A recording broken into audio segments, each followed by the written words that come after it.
Hello everyone and welcome back to the learning videos. आज की video में हम लोग एक बहुत इंपॉर्टेंट टॉपिक डिस्कशन करने वाले हैं जिसका नेम है कि हमारे लिए इंग्लिश लैंग्वेज को सीखना ज़रूरी क्यों है। बिना इंग्लिश लैंग्वेज को सीखे हुए क्या हमारा काम नहीं चल सकता है। तो इसका आंसर अगर आपसे पूछा जाए तो आप मुझे कमेंट बॉक्स में ज़रूर दें प्लीज़। एक्चुअली हम लोग अगर इंग्लिश लैंग्वेज को सीख भी लेते हैं तो उसके फ़ायदे क्या हो सकते हैं और डीमेरिट्स क्या हो सकते हैं। एक्चुअली डीमेरिट्स हैं ही नहीं, उसके फ़ायदे ही फ़ायदे हैं। फॉर एग्जांपल अगर आप किसी जॉब के लिए जाते हैं तो वहाँ पर भी ज़रूरी है कि आपको इंग्लिश लैंग्वेज आए। अगर आप किसी बाहर की कंट्रीज़ में घूमने के लिए जाते हैं तो ज़रूरी है कि आपको इंग्लिश लैंग्वेज आए।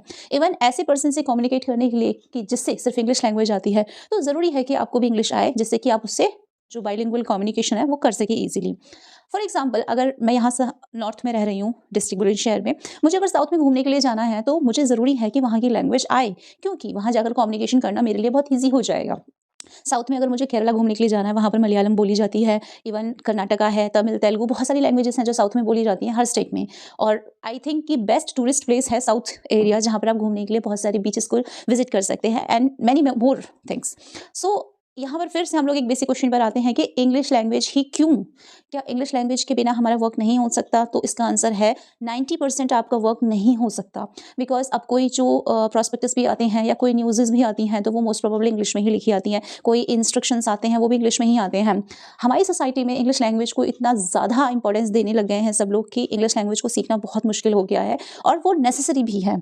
चलिए आज की वीडियो में हम लोग देखते हैं कि हम इंग्लिश लैंग्वेज को पार्ट वाइज किस तरीके से ईजिली सीख सकते हैं। हमारे पास 4 मेन क्राइटेरियाज होते हैं जिससे कि हम इंग्लिश लैंग्वेज को ईजिली सीख सकते हैं। L, S, R और W।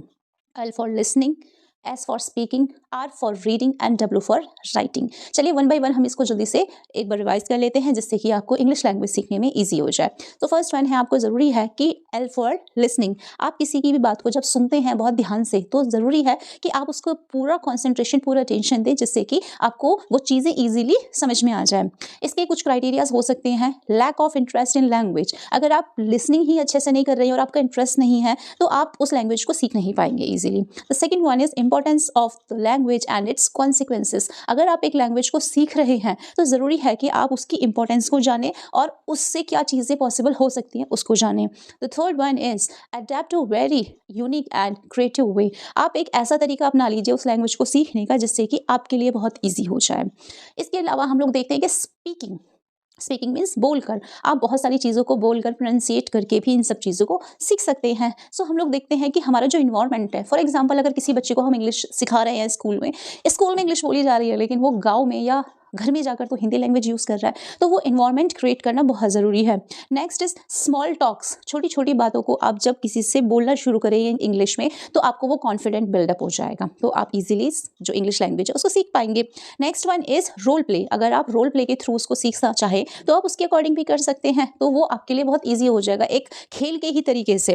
Next one is reading. अगर आप किसी चीज़ को रीड कर रहे हैं तो रीड जब करेंगे तो अलाउड योर वोकल कॉर्ड्स, उससे आपकी प्रोनाउंसिएशन भी बहुत स्ट्रांग हो जाएगी, जिससे आपको और ज़्यादा कॉन्फिडेंस आ जाएगा कि आप इंग्लिश लैंग्वेज अच्छे से सीख सकते हैं।